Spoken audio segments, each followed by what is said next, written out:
with these 5 themes. So they are like the basic, the fundamental themes जिसके ऊपर बहुत सारा कुछ आपका इस पूरे पेपर में बेस्ड था. तो हमने पहला क्या था that all cognitive processes are active rather than passive. They are interrelated and not isolated.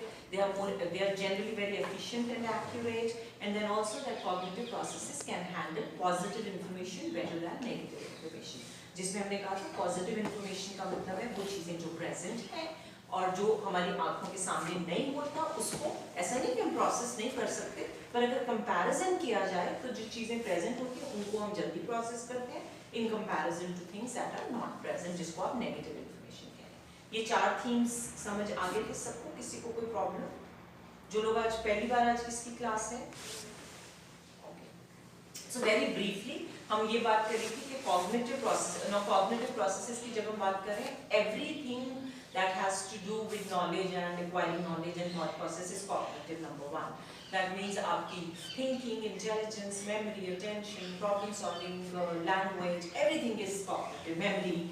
So हम किसी भी एक वक्त पर केवल एक cognitive process का इस्तेमाल नहीं करते हैं, हम बहुत सारे cognitive processes को यूज करते हैं. इतना effortlessly ये सब कुछ होता है कि हमें पता भी नहीं चलता. तो आप इस वक्त बैठे हुए भी attention, memory, comprehension, intelligence, language और साथ साथ कुछ thought process चल रहे हैं, you are really using a lot of practically all the cognitive processes at this given time.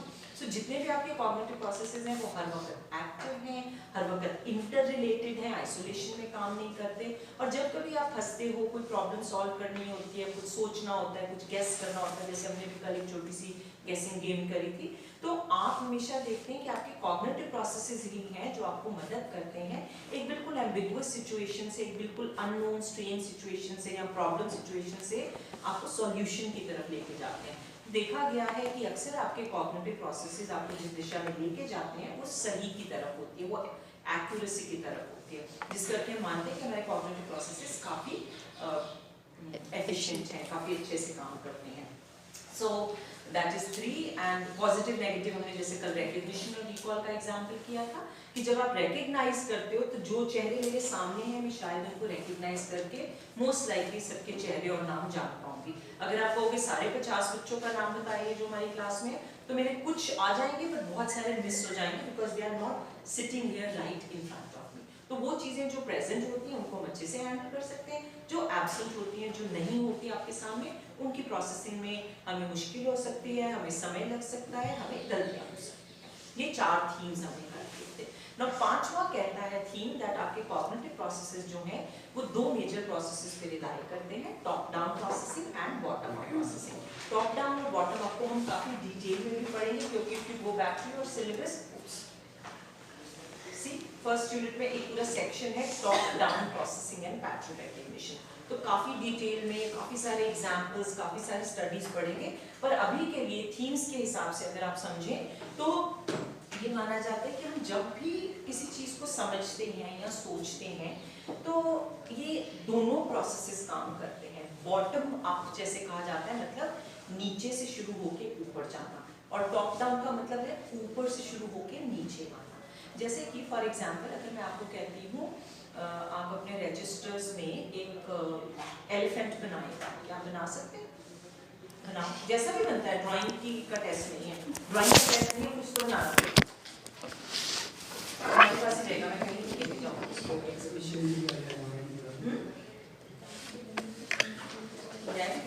ऐसी बात नहीं है.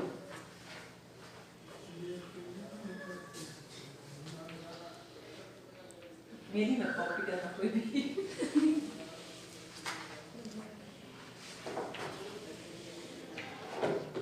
मैं तो पीछे से बना दिया.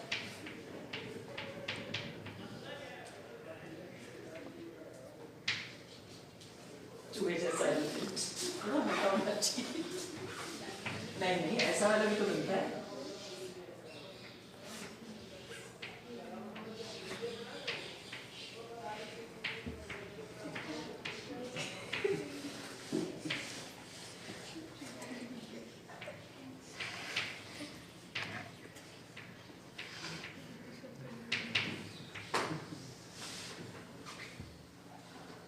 अमीबा भी बन सकता है.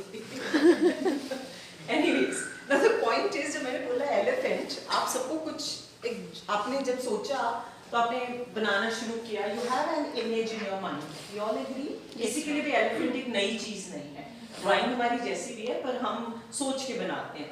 तो जब आपको मैंने कहा एलिफेंट बनाना और आपको उसकी इमेज आ गई एकदम से दिमाग में, किसी को बना पाए या ना बना पाए, आपको बहुत देर नहीं लगेगी उस इमेज को। अगर मैं फॉर एग्जांपल आपको इनकी बनाई इमेज दिखाऊं कि आप इसको क्या कहोगे, एलिफेंट ही कहोगे, कैसा भी है डजंट मैटर। क्यों कहोगे? क्योंकि आपको इसकी सूंड दिख रही है, इसकी बड़ी सी बॉडी दिख रही है, इसके बड़े बड़े कान दिख रहे हैं, है ना। कुछ फीचर्स होती है जो बहुत ऐसे हाँ आपको झट से दिमाग में आ जाते हैं, हाँ हम इसको भी एलिफेंट कहेंगे।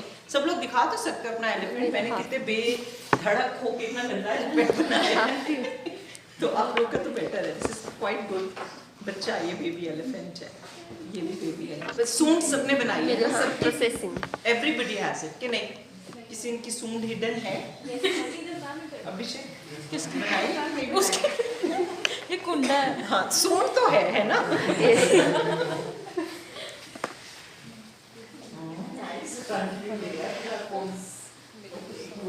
Good. Very good. Nice. Excellent. तो सालों की में सूंड जरूर बनी है, अपनी तरह से जितना भी चाहे स्मॉल बनाया है, बड़ा बनाया है, बड़ी सी उसकी बॉडी बनाई है, कान भी बड़े हैं जिसने भी बनाया है। ये अभी इनकम्प्लीट है पर ये काफी अच्छा बनना था। So the point is कि हमें जब कोई चीज़ बोली जाती है, अब इस वक्त आप की जो भी एज है, बचपन से लेके छोटे rather day one जब when you were born, तब से लेकर अब तक आप सीखते जा रहे हैं नए एक्सपीरियंसेस, नई चीज़ें, and you are kind of learning because of that. जब पहली बार आपके सामने एलिफेंट आया होगा या आपने टेलीविजन में एक्चुअली टेलीविजन में देखना भी इतना इंट्रीगिंग नहीं होता, पर बचपन में जब बच्चे पहली बार एलिफेंट या कैमल जैसे बड़े वाले एनिमल्स देखते हैं, they are in of. I think हम सब भी जब अभी भी कई बार कभी ऐसे एलिफेंट चलता जाए तो इतने भी बड़े हो गए, ओ एलिफेंट ऐसा होता है ना। जब बचपन होता है तब जब आपको बताया जाता है दिस इज एन एलिफेंट, तो बच्चे एक एक पार्ट को एनालाइज करते हैं। अच्छा ऐसे पैर हैं, आप बताते हो ये इनकी ट्रंक है, ये इनका इसके दांत हैं, इससे ज्वेलरी बनती है, आँखें, कान, पूरी बॉडी, पूंछ, सारा एक एक पार्ट बच्चों को बताया जाता है। एक बार सीख लिया, अगली बार जैसे बच्चा उस चीज़ को देखता है तो वो या अगर बोल सकते हैं तो बोल पाएंगे, याद है उनको हाथी या एलिफेंट बोलना तो भी चलेगा, नहीं है तो वो पॉइंट करके कुछ हाथी या एलिफेंट से मिलता जुलता कोई वर्ड कोशिश करेंगे। क्योंकि पहली बार जब हम किसी भी नई चीज़ को देखते हैं तो हम उसके एक एक कॉम्पोनेंट को देखते हैं। बॉटम अप प्रोसेसिंग मतलब हर बेसिक एलिमेंट को देखते हैं, फिर जानते हैं कि अच्छा इसको एलिफेंट कहा जाता है, ये बहुत बड़ा है, ये एनिमल है, ये ऐसे पानी पीता है या ऐसे नहाता है, जो भी सारी की सारी चीज़ें। सो जब आप चीज़ों को एक एक स्टिमुलस, एक एक पार्ट को देखकर, अपने कॉन्सेप्ट्स अभी नहीं बने होते पर हर पार्ट को देखें, तब हम किस तरह की प्रोसेसिंग यूज़ करते हैं, बॉटम अप। हर पार्ट को इकट्ठा मिला के धीरे धीरे धीरे करके आपका कॉन्सेप्ट क्लियर बन जाता है एलिफेंट। अब जब मैंने बोला एलिफेंट तो आपको कोई प्रॉब्लम नहीं हुई ये जानने में कि क्या होता है एलिफेंट, बिकॉज आपका बॉटम अप प्रोसेसिंग के द्वारा जो आपने बचपन में सीखा वो इस वक्त आपका कॉन्सेप्ट बन चुका है, राइट। और अब जब मैं कहती हूँ कि अच्छा एलिफेंट कैसा होता है तो आप जल्दी से बताना शुरू कर देते हैं, आप सिर्फ कहोगे एलिफेंट इज एन एनिमल। तो अब जब एलिफेंट की बात हो रही है, जो कॉन्सेप्ट बन चुका है, उसकी बेसिस पर आप टॉप डाउन प्रोसेसिंग करते हैं। हम बहुत सारी चीजें जिनके कॉन्सेप्ट्स बन चुके हैं तो उसके जब उसका नाम लिया जाएगा तो मुझे वापस जाने की जरूरत नहीं है, अच्छा देखूं क्या इसकी सूंड है, इसका ये है, जैसे एलिफेंट बोला आपके दिमाग में वही इमेज आ गई। टॉप डाउन प्रोसेसिंग जो है उसको कॉन्सेप्चुअली ड्रिवन प्रोसेसिंग कहते हैं, बॉटम अप प्रोसेसिंग है उसको स्टिमुलस ड्रिवन प्रोसेसिंग कहते हैं। कि हम जब भी कोई भी काम करते हैं, और ये सिर्फ पैटर्न रिकग्निशन में नहीं आएगा, आप जितने भी कॉग्निटिव प्रोसेसेस का इस्तेमाल करते हैं आप देखेंगे आप टॉप डाउन और बॉटम अप दोनों यूज करते हैं। छोटे होते बच्चे जब उनका कोई कॉन्सेप्ट नहीं होता तो बच्चों को सिखाने के लिए बॉटम अप प्रोसेसिंग यूज की जाती है। जब आप सब ने ABCD सीखा होगा, 1 2 3 सीखा होगा, पेज आफ्टर पेज आप उसके लिखते हो, पहले हाथ पकड़ के, फिर डॉट्स के ऊपर, फिर बिना डॉट्स के। The point is you are still forming concept. उसके बाद जब आप 5th क्लास में पहुंच गए और टीचर कहती है 1 + 1, आपको वापस ही देखना पड़ता है, अच्छा 1 बोल रहा है, कहीं ये तो नहीं है 1, ये तो नहीं है 1, ऐसा होगा या ऐसा होगा, जो भी आपके दिमाग में रोमन काउंटिंग सोच रहे हो या जो भी। The point is initial learning is largely dominated by bottom up processing, and लेकिन इनिशियल लर्निंग या बच्चे जब सीखते हैं बॉटम अप से तो सीखते ही हैं, पर जल्दी उन्हें टॉप डाउन भी आ जाता है। जैसे अगेन आपने किसी बच्चे को अगर एप्पल दिखाया और आपने बताया this is an apple Apple Apple, फिर वो अगर प्लम भी देखेगा बच्चा रेडिश कलर का गोल्ड कलर का, मे बी उसको एप्पल ही कहेगा। अब बच्चों को बताते हो कार, तो उनके लिए बस भी कार है, एरोप्लेन जा रहा होता है तो कभी कभी उसे भी कार बोल देंगे, उनको लगता है हर वो चीज़ जो ऐसे मूव कर रही है वो कार है। फिर आप उन्हें फर्क बताते हो कि एरोप्लेन वो होता है जो उड़ता है, फिर वो हेलीकॉप्टर देखेंगे। कई बार you know there was a child, मुझे याद है उसने बलून सीखा था कि बलून उड़ते हैं तो एक बार एरोप्लेन जा रहा था, कहता वो कैसा है बलून। तो बच्चों के जनरल आइडियाज होते हैं पर उनमें भी कॉन्सेप्ट आ जाते हैं। तो जब बच्चा एरोप्लेन को बलून कह रहा है तो उसका कॉन्सेप्ट है कि कोई भी चीज जो ऐसे उड़ी जा रही है शायद वो बलून ही है, राइट। सो हमारे पास पर इनिशियल लर्निंग बच्चे हमेशा बॉटम अप प्रोसेसिंग के द्वारा करते हैं, लेकिन इस वक्त हम बिना जाने बिना कोई एफर्ट लगाए टॉप डाउन और बॉटम अप दोनों का इस्तेमाल करते हैं। तो जब हम पूरा डिटेल पढ़ेंगे उसको सभी I am gonna refer to more examples, पर अभी के लिए आप लोग सोचें एक बारी, आप में से कितने लोग हैं जो हमारे प्रिंसिपल के ऑफिस में गए हैं, एक्चुअली गए हैं? 1 2 3 people. So for now please keep shut, you will not speak. बाकी लोग मुझे बताओ कि प्रिंसिपल के ऑफिस में क्या क्या होगा? Table, chair, some awards and trophies, yes. books, Sofas maybe. sofas, Her certificates and degrees maybe. her certificates and degrees maybe, okay. And photos of achievements. Photos of achievements, okay. Some stationery items. Stationery items, Files. files, Computer. computer, wall clock, A nameplate. a nameplate, her nameplate on the table, Yes, okay. और कुछ भी आता है दिमाग में? और अच्छा, जो लोग गए हैं वो उनको कुछ खास चीज याद है उस कमरे में? Glass of water. Okay, glass of water ढका हुआ। और कोई चीज? सोफास किस कलर के हैं? Don't remember. और कोई चीज इन चीजों के अलावा आपके दिमाग में आती हो कोई और चीज जो आपने देखी भी हो या ना भी देखी हो, आपको लगता है कि होगी उनकी? Bell शायद होनी चाहिए. Bell, Plants. Plants, Maybe small cupboard, little bit to a small cupboard to put some stuff, all right. AC. Almirah, हाँ, AC. AC, fan, मैं ठंड में हीटर, और कुछ? कर्टन्स। जो लोग गए हैं वो गैस कर सकते हैं कि कर्टन्स किस कलर के हैं, कुछ ध्यान दिया हो?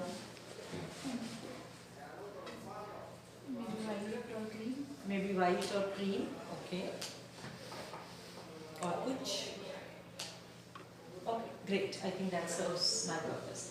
नाउ आप में से जितने लोग इस प्रिंसिपल के ऑफिस में नहीं गए, हमारे कॉलेज के प्रिंसिपल के ऑफिस में नहीं गए, उनको भी फेयर आइडिया कि प्रिंसिपल के कमरे में क्या क्या होना चाहिए।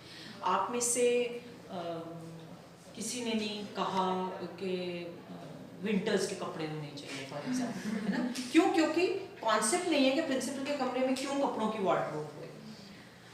अभी ये वाले प्रिंसिपल नहीं, इनसे पहले जो हमारे एक प्रिंसिपल हुआ करते थे वो उनके कमरे में हमेशा ओम भूर्भुवः स्वः धीरे धीरे चलता रहता था। उनको बैक की प्रॉब्लम थी तो उन्होंने एक लेक्चर स्टैंड रखा हुआ था, तो जब बहुत सारी फाइलों को साइन करना होता था तो वो उनको बैठने का पोस्चर मेंटेन करना मुश्किल होता था, तो वो खड़े होकर साइन करते थे।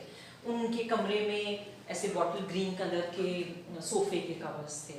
आपने कर्टन्स कहा, वहाँ पर ब्लाइंड्स हैं, ब्लाइंड्स का कलर ऑफ वाइट क्रीम है, कंप्यूटर है, पानी का ग्लास है, बेड है। तो हमारे को ये जो फेयर आइडिया है कि प्रिंसिपल के कमरे में क्या क्या होना चाहिए, that is govern by top down process. Concept है कि यही होना चाहिए। अगर मैं आपको कहूँगी किसी किचन में क्या होना चाहिए, तो आप जो भी चीज़ों का नाम लेंगे, वेदर वो है किचन में कि नहीं है, मोर और लेस आपकी सही होंगी, क्योंकि हमारा कॉन्सेप्ट है based on our own experience, on hearing what it is like, kitchen में क्या काम किया जाता है। हमें पता है, हम सारे कुकिंग अप्लायंसेस बोल देंगे, बर्तन बोल देंगे, दालें, राशन, आटा, गैस, एवरीथिंग, यू नो। तो जब आप इस तरह आइडिया लगा के बताते हो तो आप यूज कर रहे हो टॉप डाउन प्रोसेसिंग। अगर कोई बंदा गया है प्रिंसिपल के ऑफिस में और उसे सुना है, ये देखा है या ऑनबोर्ड बॉस वास सुना है, तो वो बॉटम अप प्रोसेसिंग से रजिस्टर कर रहा है कि अच्छा यहाँ पे ये भी चल रहा है। आप अगर नहीं गए हैं, यू नो आजकल ऑलमोस्ट सब प्रिंसिपल्स के ऑफिस में होता है बड़ा वाला स्क्रीन जिसपे सारे कैमरास के दैट इज देयर इन हर रूम। डीएवी के जितने महान लोग हैं डीएवी मैनेजमेंट के, यहाँ जो हमारे प्रिंसिपल्स रह चुके हैं, उन सब की फोटोज लगी हुई हैं। ये चीजें आप गेस नहीं करोगे अनलेस यू सीन इट। तो हम किसी भी एक सिचुएशन में बॉटम अप और टॉप डाउन दोनों का इस्तेमाल करते हैं, और वही हमारा 5वां थीम है। किसी भी सिचुएशन में आप अगर कहोगे कि मैं तो सिर्फ बॉटम अप से सीखूंगी, not possible. Your concepts will always guide you. On the other hand आप कहोगे मैं सिर्फ कॉन्सेप्ट से सीखूंगी और अभी गिवन स्टिमुलाई को आप नहीं नोटिस करेंगे, तो भी नहीं चल सकता, क्योंकि आपके कॉन्सेप्ट्स आपको बताएंगे कि ये चीज जो मुझे सामने दिख रही है ये क्या हो सकती है, right. So that is theme number 5 and something that you will witness in everything, practically everything. आप इस वक्त भी बैठे, यू नो हम जब कोई गाना गेस करते हैं, fill in the blanks guess करते हैं, आप कोई नॉवल पढ़ रहे हैं और उसमें कोई भारी भरकम सा इंग्लिश का वर्ड आया है जो आपको जिसका मतलब नहीं पता, पर आप क्या करोगे, या तो डिक्शनरी, आइडियली डिक्शनरी हो तो आप जल्दी से देखें। आजकल डिक्शनरी की नहीं जरूरत है, आप गूगल पे झट से सर्च कर लेते हो। पर अगर नहीं भी कर पाते, आपके पास ना फोन है ना डिक्शनरी, तो भी आप पूरा पैराग्राफ पढ़ के उसमें जो वर्ड आ रहा है आप उसको झट से समझ जाओगे। तो again if I ask you, I think मैंने ये शब्द पहले भी आपको शायद पूछा हुआ है, नहीं पूछा या पूछा, लेट्स सी, व्हाट इज यूटेक्का? यूटेक्का नहीं पता, कैबेज है ना, मैंने बताया हुआ है ना क्लास में। yes sir. Okay, now the point is जब हमें नहीं पता तो नहीं पता।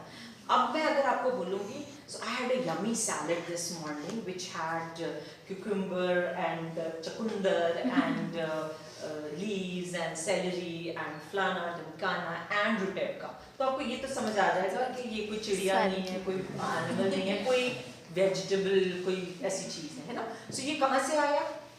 टॉप डाउन से। आपका कॉन्सेप्ट है कि किन चीजों के साथ, अगर मैं कहती कि so I'm going for a picnic and I'm carrying with myself some cookies and cakes and rutevka, तो आपको शायद लगेगा rutevka is something like कोई a snack that is eaten, it's something fun to eat। and अगर मैं कहूँगी he was so unwell, I made some khichdi with rutevka, तो आपको लगेगा कुछ डल सी चीज हुई। तो जो कॉन्टेक्स्ट सेट कर दिया जाता है उसके हिसाब से हम वर्ड्स को समझते हैं। So context is a big top down facilitator, it helps us to understand कि क्या बात हो रही होगी तब भी जब आपको इस चीज के बारे में कुछ नहीं पता। अब देखो कि कई बार ऐसी डिस्कशन लग जाती है, किसी पार्टी में जाओ या कहीं, आपको आप 2-3 लोगों के इनपुट सुनते हो, आपको समझ आ जाता है क्या स्टैंड करना है। Some people then start whatever is going on. और क्या एग्जांपल जानना, कभी-कभी ऐसा कुछ होता है।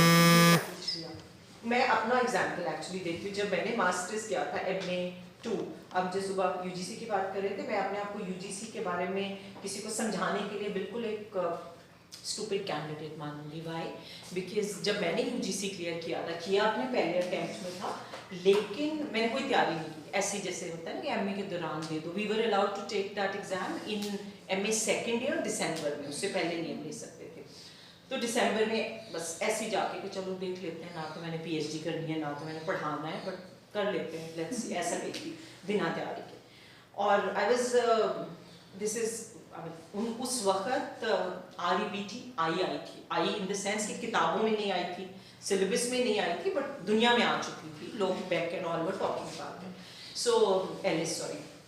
तो हमारे UGC के पेपर में एक सेक्शन होता था जो सब्जेक्टिव पेपर होता था, कि 5 क्वेश्चंस से 5 पेजेस उसके लिए दिए जाते थे, और 2 क्वेश्चंस होते थे सब्जेक्टिव, जिसमें आपने 2 शीट्स मतलब 2 साइड्स ऑफ शीट में अपना आंसर लिखना होता था। वो पूरी आंसर शीट वैसे लिखी आती थी, और ऑप्शन आपको पिक करनी होती थी। तो मैंने क्लिनिकल पढ़ती थी, मेरे को लगा ओके क्लिनिकल ही पिक कर लेती हूँ, सबसे मेरे को ठीक ठाक लगता था, तो क्लिनिकल पिक किया। उसमें एक क्वेश्चन था something about REBT, not REBT, they wrote rational emotive behaviour therapy, और मैंने इससे पहले वो नाम नहीं सुना था। मतलब आई वाज अ स्टूडेंट के जो टीचर ने पढ़ा दिया, वो नोट से पढ़ लो, किताब से पढ़ लो और खत्म, ना तो अब इंटरनेट ऐसे भी नहीं था कि आजकल तो I think everything has a reel, everything you will know much more than what is taught in the syllabus because of the fact that बहुत चीज़ें already you know on the net.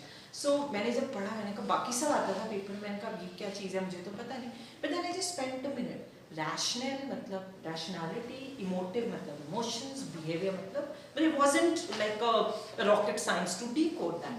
और मैंने बड़ी कॉन्फिडेंटली 2 पेज भरे, पर लगा ऐसे कि यार आता नहीं था, फट्टा मार के आई हूँ झूठी, तो देन आई क्लियर्ड इट. तो इसलिए मैंने तो कोई तैयारी नहीं की थी. जब मुझे कोई पूछना है मैंने क्या तैयारी करें तो मैं कहती हूँ कि पता नहीं मुझे, सीरियसली मुझे पता. अब तो खैर चीज़ें बहुत बदल गई हैं, बट द पॉइंट इज किसी भी सिचुएशन में आप थोड़ा सा उसका एनालिसिस करोगे आपको पता चल जाएगा. अभी जब क्वेश्चंस आते हैं, अभी पीछे किसी ने मुझे बताया कि क्वेश्चन पेपर में पता नहीं वो क्वेश्चन आया, मुझे समझ ही नहीं आ रहा था, फिर मैंने ना जाके पीछे उसकी हिंदी ट्रांसलेशन देखी, उससे मुझे समझ आया. These are all top down processing. आपने सुना हो ना सुना हो, चीज़ों का शब्दों का अर्थ अगर आप जानते हो तो आपको मोटा मोटा अंदाजा लग जाता है इसमें क्या होगा, और फिर आप तुक्के से लिखना शुरू करते हो. और कभी कभी वो तुक्का ज़्यादा cognitive processes are remarkably efficient and accurate. ज़्यादा चांसेस हैं कि आप सही लिखोगे उसको पहली बार सुना है तब भी. So at any given time, cognition is the biggest resource that we have, and something that we all need to be so grateful for. I think जिन लोगों को किसी भी एक प्रॉब्लम कॉग्निटिव प्रोसेस में तकलीफ होती है, it's very difficult for them to process. Alzheimer's में क्यों लोगों को परेशानी होने लग जाती है, मेमोरी लॉस होना, शब्दों का नाम ना याद आ पाना, वो सब चीज़ें इसलिए परेशान करती हैं कि ये इतना नेचुरल, इतना एफर्टलेस रहा है कि हमें पता ही नहीं चलता कि ये चीज़ मेरे से चली कैसे भी. Why can't I remember name of that particular actor और दैट पर्टिकुलर फ्रेंड, या वो गाने के लिरिक्स क्यों नहीं आ रहे हैं. ये सब इसलिए हमें परेशान करते हैं because these are processes that are given to us naturally, पर उसका ध्यान भी जरूर रखना चाहिए through exercise, diet and good sleep habits. That's about the 5 themes that we have. ठीक है जी, आपको 5 थीम्स में किसी को कोई problem you want, of course we will talk more about them throughout this paper. All right. हाँ, so proper pattern recognition पे आने से पहले, क्योंकि बहुत बार जो आपके शॉर्ट क्वेश्चंस पूछे जाते हैं पैटर्न रिकग्निशन से, उनमें जो मतलब जैसे थ्योरीज हैं टॉप डाउन और बॉटम अप है, उससे डायरेक्टली कई चीज़ें नहीं पूछी जाती हैं. जो शॉर्ट क्वेश्चन है उसमें कुछ छुटपुट और चीज़ें भी वो पूछ लेते हैं. So just to understand that we will just kind of start with the basic idea जो आपको एक्चुअली पता है. That let's say how do we see recognition जो है, हमारी साउंड रिकग्निशन भी है, स्मेल रिकग्निशन भी है, टच रिकग्निशन भी है, टेस्ट की रिकग्निशन भी है, और ऑफ कोर्स विजुअल रिकग्निशन भी है. पर आप देखेंगे कॉग्निशन में मैक्सिमम कहूँगी, ये नहीं कि सारे काम औरों पे भी हुआ है, पर सबसे ज़्यादा काम विजुअल स्टिमुलाई के साथ किया गया है. नंबर 2 पे ऑडिटरी के साथ. बहुत ही ना के बराबर स्टडीज हुई हैं स्मेल के ऊपर, या यू नो टेस्ट के ऊपर, या स्किन टैक्टाइल के ऊपर. So it's very important yet to understand कि जब भी कोई भी स्टिमुलाई होते हैं, हम उन स्टिमुलाई को जैसे रजिस्टर करते हैं. रजिस्टर कैसे करते हैं? अपने सेंस ऑर्गन्स के द्वारा. तो कोई चीज़ मेरे सामने आई, मेरी आंखों ने देखा, रिसेप्टर्स ने रिसीव किया, आपके ऑक्सीपिटल लोब की तरफ वो मैसेज जाएगा और आपको पता चल जाएगा कि ये चीज़ है. तो ये चीज़ है, कैसे पता चलेगा? Because of your previous knowledge. तो जब आपके सामने ये चीज़ आएगी तो आप इसको पेन इसलिए कहेंगे क्योंकि आपको प्रीवियसली सिखाया गया कि पेन. अगर कहीं हमें शुरू में बताया होता कि इसको पेन कहते हैं, इसको रजिस्टर कहते हैं, तो हम ये वर्ड्स यूज कर रहे होते. तो दैट मीन्स कोई भी चीज़ जैसे आती है हमारे सामने, उसको पहचानने में हमारे लिए सबसे इम्पॉर्टेंट फैक्टर, सबसे important contributing factor is your previous knowledge. ये दोनों मिलकर आपकी परसेप्शन बनाते हैं कि एक स्टिमुलस को आपकी प्रीवियस नॉलेज के हिसाब से आप एक अर्थ देते हैं, एक मीनिंग देते हैं, और फिर वो आपकी परसेप्शन बन जाती है. तो जब भी हम पैटर्न रिकग्निशन की, ऑब्जेक्ट रिकग्निशन की बात करते हैं, तो हम बड़ा ही सिंपल ये तरीका ही होता है कि कोई चीज़ आई, अब जैसे आप एग्जाम्स के बाद अगर आए हो, तो मैंने जैसे आपको देखा, depending on my memory etcetera, जैसे रजिस्टर में नाम आते हैं तो आपकी ट्रेन चल पड़ती है, यू नो, कि अच्छा हाँ ये बच्चे का नाम ये है. बट कोई पॉजिटिव इन्फॉर्मेशन को मैं बेटर हैंडल करती हूँ. जब पहले दिन क्लास में आई थी तो मुझे लग रहा था कि मैं सबके नाम भूल गई. Then I looked at each of you, फिर मुझे सबका एकदम से आ गया था दिमाग में, यूज दिस कहते हैं, जितना प्रैक्टिस करोगे उतना आपको अच्छे से समझ आ जाएगा। Yet it is believed कि जब आप किसी भी सेंसरी स्टिमुलस को अपनी प्रीवियस नॉलेज की बेसिस पर डिकोड करते हो, उसको अर्थ ऐड करते हो, that is when it becomes perception. और आपकी जो हाँ जी हम आपकी जो दो पहली यूनिट्स हैं खास करके जिसको आप कह रहे हैं पैटर्न रिकग्निशन एंड अटेंशन, इन दोनों को अगर आप साधारण शब्दों में कहना चाहें तो कंबाइन करके हम इसको परसेप्चुअल प्रोसेसेस भी कहते हैं, परसेप्शन वाले प्रोसेसेस। क्यों? क्योंकि ये चीज़ों में हमेशा प्रीवियस नॉलेज, प्रीवियस एक्सपीरियंस एक इम्पॉर्टेंट रोल प्ले करते हैं, और जैसे आप परसीव करते हो साथ ही आपकी इंटरप्रिटेशन हो जाती है। ये सारा प्रोसेस इतना जल्दी से हो जाता है कि हमें पता ही नहीं चलता। तो बड़ा बेसिक प्रीमाइस तो यही है कि एक चीज़ आई, आपने उसको क्या मतलब अटैच किया हुआ है, वो आपकी मेमोरी में भी स्टोर हो जाता है, आप उसको परसीव करते हो, आप इंटरप्रेट करते हो, आपको पता चल जाता है कि ये पर्टिकुलर चीज़ है जिसको मैं देख रही हूँ। हमारा जो विजुअल सिस्टम है that is basically controlled by the occipital lobe, जो आपकी ये ब्रेन का हमारे को याद है 4 लोब्स होती हैं, इसको आप पैराइटल बोलते हैं, फ्रंटल, टेम्पोरल एंड ऑक्सीपिटल। तो ये वाली जो 2 लोब्स हैं ये आपकी स्पीकिंग को और स्पीकिंग एंड हियरिंग को कंट्रोल करती है, टेम्पोरल लोब, और जो आपके ऑक्सीपिटल लोब है वो आपके विजुअल स्टिमुलाई को कंट्रोल करती है या देखने की क्षमता को कंट्रोल करती है। तो दैट मीन्स जैसे कोई चीज आपके सामने आती है, दूर है या पास है, दूर वाली चीजों को आप जनरली डिस्टल स्टिमुलाई कहते हैं, नजदीक वाली चीजों को आप प्रॉक्सिमल स्टिमुलाई कहते हैं, जो एकदम सीधा क्लियर इमेज आपके रेटिना में बनाते हैं। तो दैट मीन्स अगर फॉर एग्जाम्पल बहुत बड़ा हॉल है या कोई क्रिकेट मैच चल रहा है, तो आप देखते हैं कि जो भी आपके नजदीक लोग नजर आते हैं, ऑफ कोर्स जब हम टेलीविजन पे देखते हैं तो कैमरा के द्वारा फोकस किया जाता है, पर हमारा विजुअल सिस्टम भी है, उसमें भी एक क्षमता है कि जिस चीज पे मैंने फोकस करना है मैं उस पर फोकस कर सकती हूँ। तो जब स्टेडियम में बहुत सारा शोर है, बहुत कुछ चल रहा है, it's very difficult to focus, you can still follow the game, you can still follow कौन बैटिंग कर रहा है, कौन क्या कर रहा है, एक्सेट्रा एक्सेट्रा। लेकिन वो स्टिमुलाई जो आपके नजदीक होते हैं, फिजिकली नजदीक होते हैं, उन्हें हम प्रॉक्सिमल कहते हैं, और वो स्टिमुलाई जो दूर होते हैं, फिजिकली दूर होते हैं, उन्हें हम डिस्टल कहते हैं। पर ऐसा नहीं है कि डिस्टल स्टिमुलाई जो है मेरे को दिखेंगे, हाँ हो सकता है क्लियरली ना दिखे क्योंकि उनके हिसाब उनकी इमेज मेरे रेटिना पर क्लियर फॉर्म नहीं हो रही है, पर कई लोगों को डिस्टल स्टिमुलाई भी काफी आसानी से नजर आते हैं depending on our visual abilities. So visual system में हमारे को ये कुछ टर्म्स अच्छे से पता होनी चाहिए। पहला distal stimuli that are far off from us physically, proximal which are closer and they make an clear image on our retina. Third is the fourth पे पहले आता है occipital stimuli, which is the occipital lobe, which is this lobe at the back, which controls our visual process. इसको आप visual cortex भी कहते हैं। cortex basically होता है ये ब्रेन की जो आउटर लाइनिंग होती है, राइट? सो इस पूरी cortex के हिसाब से आप कभी कभी देखेंगे हम कहते हैं cortical areas are injured, which basically means brain के कुछ areas, but basically cortical नाम जो है वो brain की ये जो ऐसी रेगुलर सी लाइनिंग पूरी की पूरी होती है उसको कॉर्टेक्स कहते हैं, वहां से आपका कॉर्टिकल नाम यहाँ वो आ रहा है।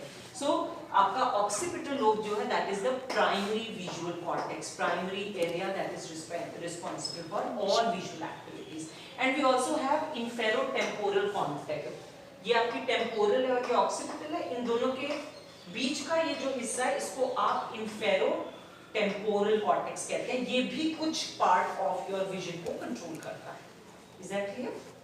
So ये सब के अलावा we also have at a given moment, जैसे आप किसी चीज को देखते हो, हम of course जब मेमोरी की यूनिट पढ़ेंगे और सारे के सारे मॉडल्स करेंगे, आप हमने सब ने आई थिंक सबसे फेमस मॉडल जो एटकिंसन शिफ्रिन का है, जिसमें वो कहते हैं आपकी मेमोरी सबसे पहले जो आप रजिस्टर करते हैं वो सेंसरी होती है, फिर शॉर्ट टर्म, फिर लॉन्ग टर्म, और जो सेंसरी मेमोरी है वो मानते हैं वो कुछ सेकंड्स के लिए आप रिटेन करते हैं। तो उस सेंसरी मेमोरी की भी हमारे पास 2 टाइप्स मेजर मानी जाते हैं, आइकॉनिक एंड इकोइक। इकोइक होती है जो ऑडिटरी सेंसरी मेमोरी है एंड आइकॉनिक होती है जो visual sensory memory.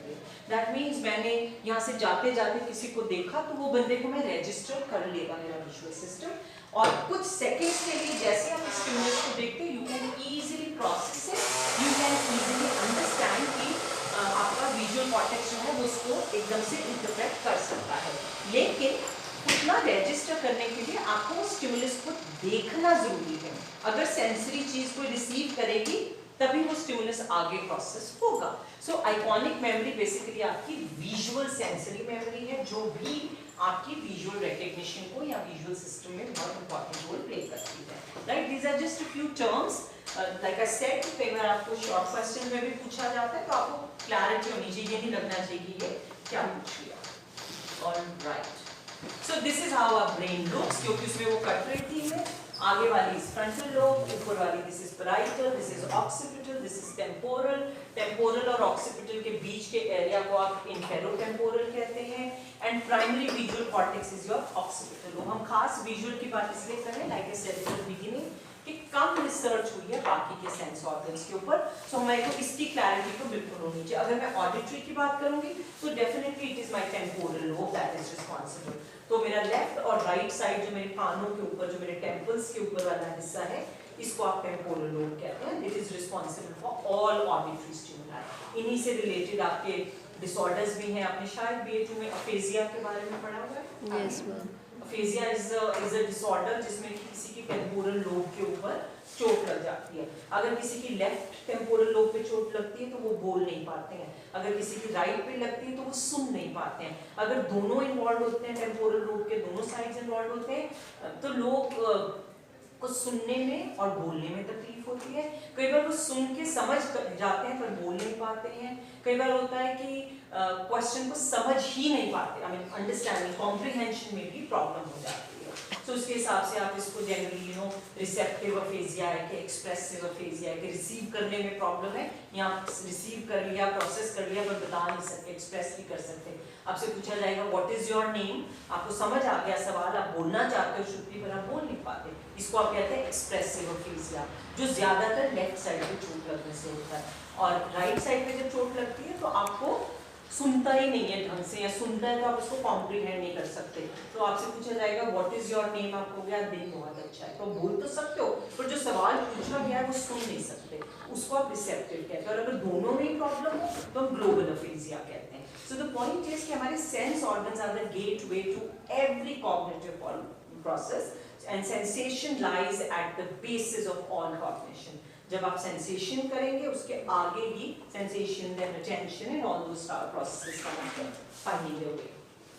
Okay, now आपका जो विजुअल ऑब्जेक्ट रिकग्निशन है, पैटर्न रिकग्निशन है, मैं अभी पैटर्न रिकग्निशन की हेडिंग वाली जब तक स्लाइड नहीं आती तो ये वो चीजें चल रही हैं जिनके ऊपर आपको क्वेश्चन पूछा जा सकता है, पर डायरेक्टली आपके सिलेबस में मेंशन नहीं है। जैसे परसेप्चुअल प्रिंसिपल्स हैं, आपने गेस्टॉल्ट के परसेप्चुअल प्रिंसिपल्स किए थे, आपको डायरेक्टली सिलेबस में कहीं नहीं लिखे गए हैं, पर अभी पिछले सेमेस्टर में भी जो क्वेश्चन आया that is on perceptual processes in pattern recognition. बच्चों को लगा था कि ये क्या आ गया, हमें नहीं पता, क्योंकि उनको ये लगा था कि तो ऐसे ही है, सिलेबस में मेंशन नहीं है, सोचा भी नहीं, हालांकि हमने पढ़ा था, तब भी पढ़ा था, अभी भी पढ़ रहे हैं, पर पिछली बार तक कभी कोई क्वेश्चन आया नहीं था, इस बार आया था, तो इस करके मैं शायद ज्यादा जोर से बोल रही हूँ आप लोगों को कि they generally do ask you about a lot of things that have an important role to play here also. So जब भी हम अगर विजुअल परसेप्शन की बात करते हैं, हमें पता है कि कोई भी चीज जो हमारे आसपास होती है वो कुछ परसेप्चुअल प्रिंसिपल्स को फॉलो करती है, जिसकी बेसिस पर हम अपने सराउंडिंग्स को, अपने आसपास के स्टिमुलाई के अरेंजमेंट को समझते हैं, रेकग्नाइज करते हैं। तो उसमें इम्पॉर्टेंट कंट्रीब्यूशन रहा है गेस्टॉल्ट प्रिंसिपल्स का या गेस्टॉल्ट साइकोलॉजी का, जिन्होंने कहा कि आप जब भी किसी चीज को देखते हो, किसी भी सीन को देखते हो, किसी भी स्टिमुलाई सिचुएशन को देखते हो, तो हम उसमें बड़े आसानी से फिगर और ग्राउंड या फिगर और बैकग्राउंड को अलग कर देते हैं। कि अगर मैं अभी पढ़ा रही हूँ तो मेरे लिए आप सब बच्चे, you are the figure and maybe the desk is the background, the fans are the background, everything else is the background. अगर मुझे फॉर एग्जाम्पल कोई प्रॉब्लम हुई मेरी परसेप्चुअल विजुअल परसेप्शन में, तो ऐसा भी हो सकता है कि मेरे लिए डेस्क ज़्यादा इंपॉर्टेंट हो जाए। मैं आप लोगों को बड़ी तरह की प्रॉब्लम्स होती हैं एक्चुअली, अगर आप देखें तो। इसीलिए मैं बार बार इस क्लास में भी बहुत बार कहती हूँ कि जो लोग भी खास करके टू व्हीलर चलाते हैं प्लीज़ हेलमेट जरूर पहने। ब्रेन इतना डेलिकेट या इतना स्ट्रॉन्ग है और हम उसकी बड़ी सारी एबिलिटीज़ को ग्रांटेड लेते हैं। थोड़ी सी चोट और हमें पता ही नहीं होता कि हम कहाँ पड़े हुए हैं। सो हेलमेट ना पहनना सुसाइडल है, रादर उससे भी बुरा है। तो हेलमेट जरूर पहने। कितने लोग हैं जो 2 व्हीलर चलाते हैं और हेलमेट पहनते हैं? Excellent, good. क्योंकि बहुत दफ़ा मैंने जब हम यूनिवर्सिटी में पढ़ते थे तो used to have this joke के मतलब लड़के पहनते हैं, लड़कियां तो बिल्कुल नहीं पहनती, बहुत कम पहना करती थी। एंड देन लड़के भी जैसे कैंपस के गेट के अंदर आते थे तो उनका ब्रेन यहाँ चला जाता था क्योंकि हेलमेट यहाँ आ जाती थी जब से। So it's very important to kind of take good care कि आप कुछ जो एफर्टलेसली कर रहे हो, that is because your brain is intact and is working fine. So figure background relationships are the most important thing that govern our perception and our recognition. वो situation जहाँ कहीं भी ये figure background relationships ambiguous होते हैं, clear नहीं होते हैं, इसमें थोड़ी confusion होती है, आप देखते हो वहाँ पे हमारे को बहुत दफा आपको कुछ और दिख सकता है, मुझे कुछ और दिख सकता है। अभी स्लाइड में we have a few classic examples आप लोग पहले भी देख चुके हैं। So बहुत जगह पर जहाँ ambiguity होती है, जहाँ clear boundaries नहीं होती हैं, वहाँ पर आप देखते हो कि फिगर बैकग्राउंड रिवर्सल भी हो सकता है कि जो आपको फिगर दिख रही है वो मुझे शायद बैकग्राउंड दिखे, right? So it's very important कि जब भी लोग ऐसी सिचुएशंस में होते हैं, दे ट्राई टू मेक और understand the given situation on the basis of again what personal और subjective figure background relationship they have formulated. For example this one, क्या दिख रहा है इसमें? Very famous one, Faces. 2 faces और कुछ Vase. A pillar, a piece of glass. Yes. एक कुछ सैंड टाइमर टाइप होता है जो ऊपर से ऐसा भी दिख सकता है, बट क्लियरली ये 2 फेसेस दिख रहे हैं। तो जिनको एकदम से फेस दिखता है उनके लिए फिगर इज द फेसेस, बाकी ऐसे दिख रहा है कोई वाइट सी बैकग्राउंड के आगे खड़े हैं। बट जिसको ये दिखता है खाली, उनको ये लगता है कि ये सारा कुछ ब्लू बैकग्राउंड है, पर because one we have seen it a lot of times, 2 हम थोड़े से एफर्ट के साथ दोनों फिगर बैकग्राउंड्स को परसीव कर सकते हैं। आपको ये वाइट वाली चीज as a glass, as a sand timer, anything that you are seeing वो दिख सकता है, और ये ऑफ कोर्स 2 फेसेस हैं, फिगर बैकग्राउंड रिवर्सल। ओके, इसमें क्या दिख रहा है आपको? Triangle. ट्रायंगल और स्टार और White triangle. White And the circles. Inverted white triangle. Yes. खाली ट्रायंगल्स ही और कुछ? Circles. सर्कल्स और कुछ और किसी के ध्यान में आ रहा हो? इस साइड कुछ समझ नहीं आ रहा। किस साइड? ये वाला, ये वाला, ये वाला, ये वाला, ये तो इस बोर्ड पे बना हुआ है, ये मेरी स्लाइड के ऊपर नहीं है, पर ये बोर्ड के ऊपर ऐसे बोला हुआ है। ऑलराइट, सो आप देख रहे हैं, आप लोगों ने क्लियरली कहा ट्रायंगल। आपको याद हो back to your 7th standard 8th standard geometry, triangle की क्या डेफिनेशन होती है? The three Three-sided sides. closed figure. So this is not closed, ना तो ये closed है, ना तो ये closed है, कुछ भी ना नहीं। circle. पर हमें क्यों triangle लगा? Because of these illusory contours और boundaries, जो boundary actually नहीं होती, पर मैं क्या कहूँ, ये ऐसे 2 लाइनें सी हैं, या आप में से किसी ने नहीं कहा कि अधूरा A है, या किसी ने नहीं कहा ये एंगल है, किसी और ने कुछ और भी नहीं कहा इसको। क्यों? क्योंकि हम सबको ये ट्रायंगल दिखता है। वो बाउंड्रीज जो नहीं होती हम उनको भी परसीव करते हुए बना लेते हैं। This is a very important perceptual principle. And circle भी कोई पूरा नहीं है, पर हमें फिर भी हमें सर्कल्स नजर आए हैं फॉर द सिंपल रीजन कि कोई पार्ट अगर मिसिंग भी होता है। याद है आपको, आपने gestalt pie chart, gestalt psychology में आपने एक प्रिंसिपल पढ़ा था जिसको हम लॉ ऑफ गुड फिगर कहते थे, ब्राइटनेस कहते थे, जिसका ये मतलब है कि कुछ चीजें तो मिसिंग भी होंगी तो मैं आपको कर लूंगी, आई कैन हैंडल इट।